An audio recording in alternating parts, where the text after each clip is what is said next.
মনোযোগ দিয়ে। হযরত ইসমাঈল আলাইহিস সালাতু ওয়াস সালাম ওনার নসলে আল্লাহ আনতে আনতে খাজা আব্দুল মুত্তালিবরে আনলেন।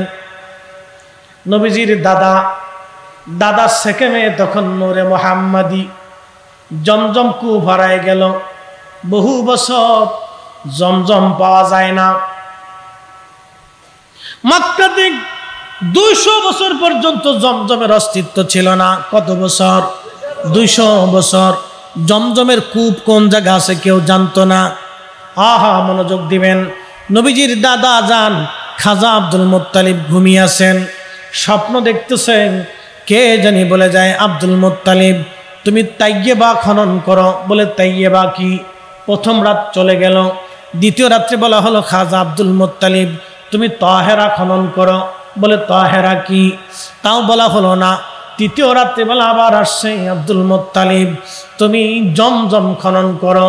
বলে জমজম কোন জায়গায় আছে তা তো জানি না। বলে হবল মূর্তির পাশে যেখানে মানুষেরা পশু বলি দেয়, রক্ত গড়ায় নিচু এলাকায় জমা হয়, কালকে দেখবে একটা সাদা কাক ওইখানে টুকরা টুকরি করবে, ওইখানটায় জমজম আছে, তুমি পেয়ে যাবা। হযরত আব্দুল মুত্তালিব কুদাল নিয়ে চলে গেলেন। তিনি সেইখানে ছেলে হারেসকে নিয়ে খনন শুরু করলেন। মক্কার মানুষ ধরে আসছে, এই বেটা আব্দুল মুত্তালিব করো কি? এখানে আমরা পশু বলি দিই, এই পবিত্র জায়গা তুমি কেন খনন করো? বলে আমার মালিক রব আমার স্বপ্ন দেখাইছে এখানে জমজম আছে, এইখানটা আমি খনন করব।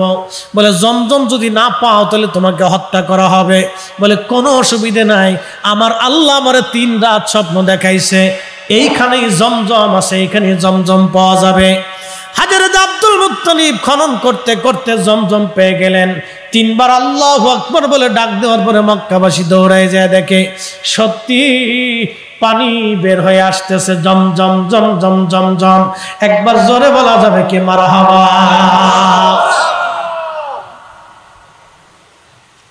মক্কার নেতারা বলতেছে আব্দুল মুত্তালিব জমজমের ভাগ দেওয়া লাগবে। কেন? তা দেব না। ওদেশে পানির দাম তো বিরাট দাম। এখনো পানির কি দাম? তেলের দাম আর পানির দাম বরাবর। একটা কুয়া মানে বিরাট কিছু।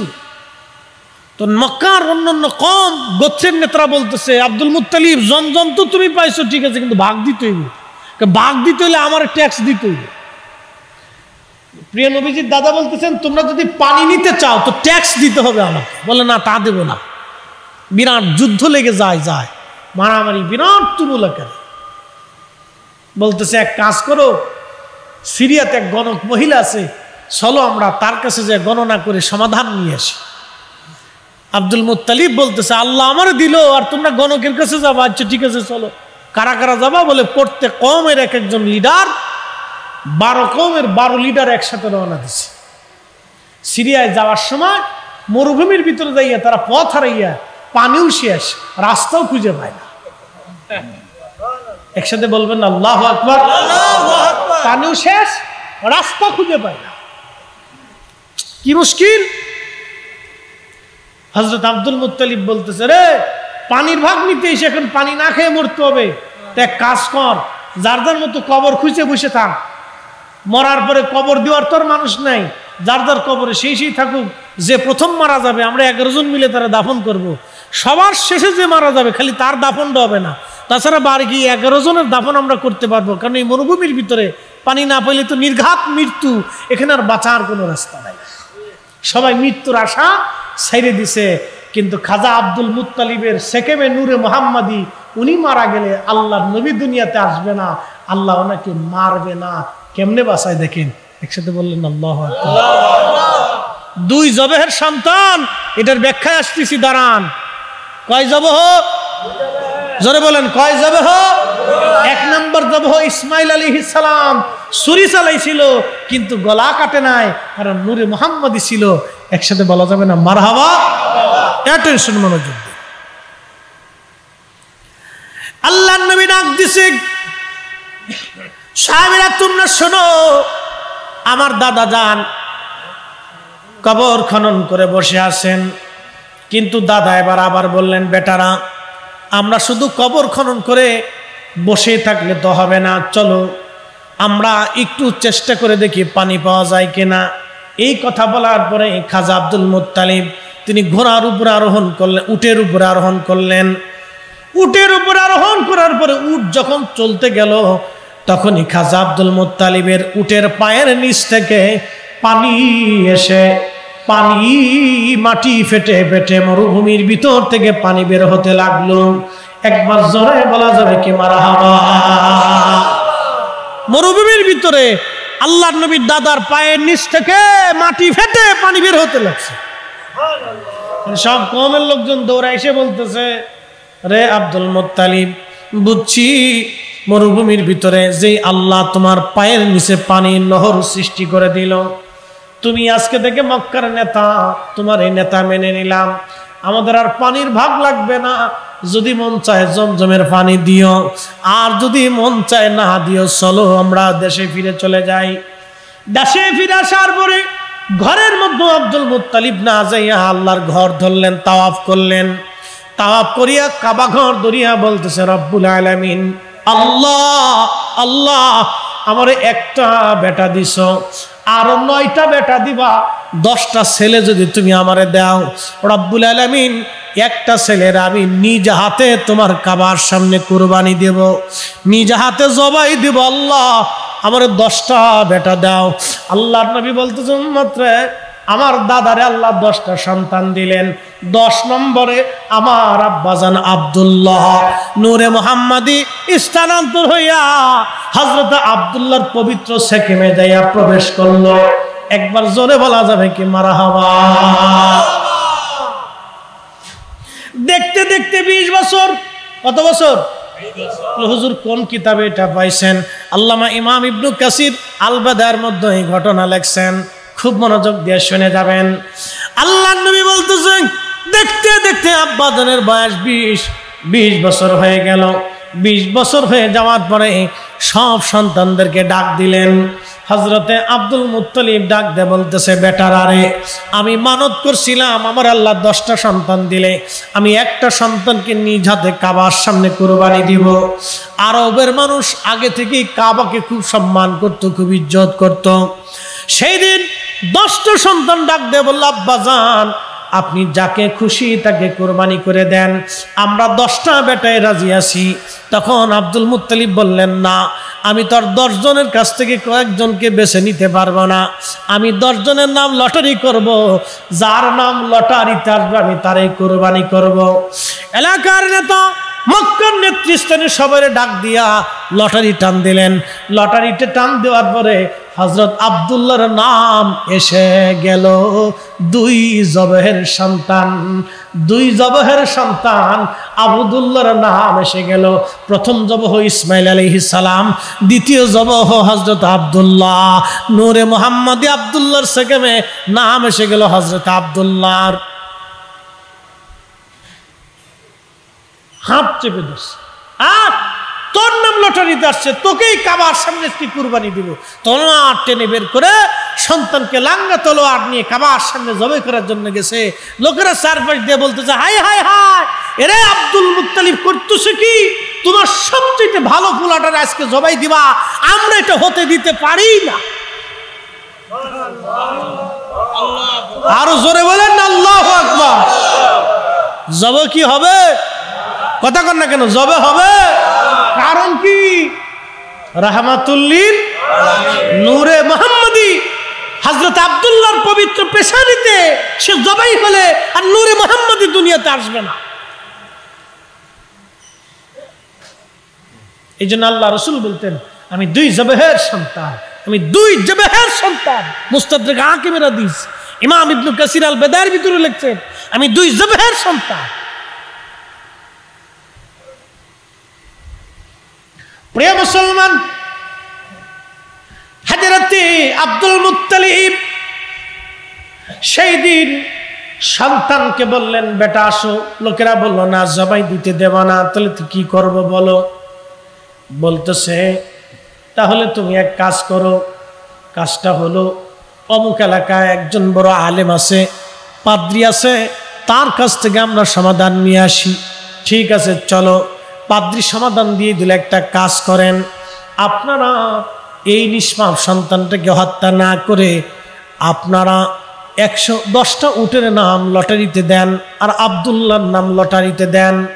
যদি আব্দুল্লাহর নাম আসে আরো 10টা উট বাড়ান।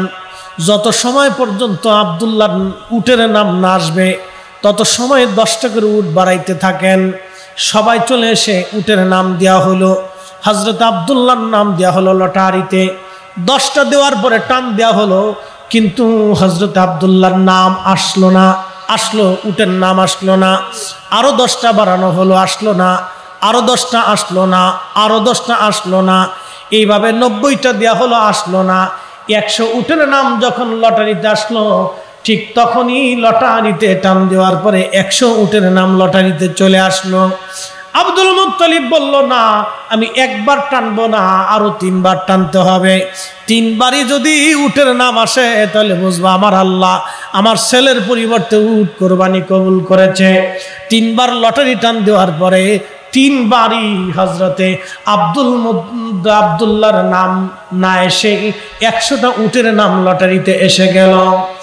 100 উট উনি কাবার সামনে নিজে হাতে কুরবানি দিয়ে দিলেন।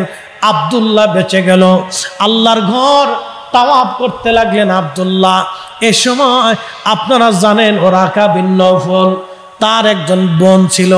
এই বোনের নাম ছিল ফাতেমা। আবার কেউ বলছে তার নাম ছিল উম্মে কিতাল, আবার কেউ বলছে তার আরেক নাম ছিল ফাতেমা। যা হোক, আরবদের অনেক অনেক নাম থাকে। ওরাকা বিন নওফলের বোন তাওরাত জবর ইনজিলে বড় পারদর্শী আলেমা একজন নারী ছিলেন। তিনিও তাওয়াফ করার জন্য হেরেমে আসছেন। উনি তাওয়াফ করা বাদ দিয়ে ওনার তাঁবুর ভিতরে উনি বসে আছেন। এমন সময় দেখে নবীজির আব্বাজান তাওয়াফ করতেছে। কিন্তু তাওয়াফ করে তো বটে, কিন্তু তার পবিত্র সেকেমে নূরে মুহাম্মাদি ঝলমল করে। উম্মে কিতাল ডাক দিয়ে বলতেছে, আব্দুল্লাহ এদিকে আসেন। হযরত আব্দুল্লাহ কাছে গেলেন। কি ব্যাপার, আপনি কেন ডাকেন? বলতেছে, আব্দুল্লাহ রে, আমি ওরাকা বিন নওফলের বোন উম্মে ফাতেমা, তাওরাত জবুর ইনজিলে পারদর্শী একজন আলেমা মহিলা আমি। ওরা আব্দুল্লাহ, তুমি কি আমারে বিয়ে করবা? বিনিময়ে আমি তোমার 100 উট তোমার আব্বাজান কুরবানি দিয়েছিল, এই 100 উট আমি তোমার আব্বাজানকে হাদিয়া দিয়ে দেব। আব্দুল মা ডাক দিয়ে বলতেছে, উম্মে ফাতেমা, তুমি প্রস্তাব দিতে পারো, তোমার অধিকার আছে, কিন্তু আমার একজন মুরব্বী আছে, আমার আব্বাজান, আমি আমার আব্বার পরামর্শ ছাড়া কোনো সিদ্ধান্ত নেব না। ওইদিকে আব্দুল মুত্তালিব তিনি চলে গেলেন ওহাব জুহরির কাছে, হযরত রাসূলের আম্মাজান আমেনা রাদিয়াল্লাহু আনহার আব্বার কাছে। যাইয়া দুইজন কথা পাকাপাকি করলেন, হ্যাঁ, হযরত আমেনার সাথে আব্দুল্লাহর বিয়ে হবে। ওই মক্কা নগরীতে ওই সময় পৃথিবীতে হযরত আমেনার চাইতে তাহেরা তৈয়বা কোনো নারী জন্ম হয় নাই। একসাথে বলবেন কি আল্লাহু আকবার। আমার নবীর মায়ের মতো তাহেরা তৈয়বা পবিত্রা সতী সাধবী ওই জমানায় পৃথিবীতে আর একজন নারী ছিল না। আমার নবীর মায়ের মতো এত পবিত্রা নারী আর নাই। আল্লাহর হুকুমে বিয়ের দিন তারিখ নির্দিষ্ট হয়ে গেল, বিয়ে শাদীও হয়ে গেল। বিয়ে শাদী হয়ে যাওয়ার পরে বাসর হলো, চলে আসলেন। পরের দিন সকালবেলা নবীজির আব্বাজান তাওয়াফ করার জন্য শুকরানা তাওয়াফ চিন্তা করলেন, আল্লাহর ঘর আমি তাওয়াফ করি, খোদার ঘর তাওয়াফ করতে লাগছে। কিন্তু সেই দিন উম্মে ফাতেমা ওরাকা বিন নওফলের বোন তখনও দাঁড়ানো আছে। এই দিন ডাক দিয়ে বলতেছে, আব্দুল্লাহ আসো, কথা আছে তোমার সঙ্গে। তুমি কি বিয়ে করছো? বলে, হ্যাঁ আমি বিয়ে করেছি। আমার কোন বংশের সাথে তুমি আত্মীয়তা করলে? বলো, জুহরি বংশের সঙ্গে নাই। তখন নবীজির আব্বাজান ডাক দিয়ে বলতেছে, ও উম্মে ফাতেমা, এতদিন তুমি আমার বিবাহের প্রস্তাব দিলে, আজকে চলে যেতে বলো। তুমি যদি চাও আমার আব্বাজানকে বললে আমার আব্বাজান আর একটা বিয়ে দেবে। আরবে বহু বিবাহের প্রচলন আজকে থেকে না, আদিকাল থেকে। ওরা 4টা 5টা 8টা 10টা 20টা 22টা 30টা করে বিয়ে করে। বর্তমানে আরব দেশের রাজা আমির রাজারা আছে, কারো বউ আছে 30টা, কারো বউ আছে 26টা, কারো আছে 40টা। ওরা মানুষ না জিন, আল্লাহ জানে। এত বউ দিয়ে কি করে মানুষ?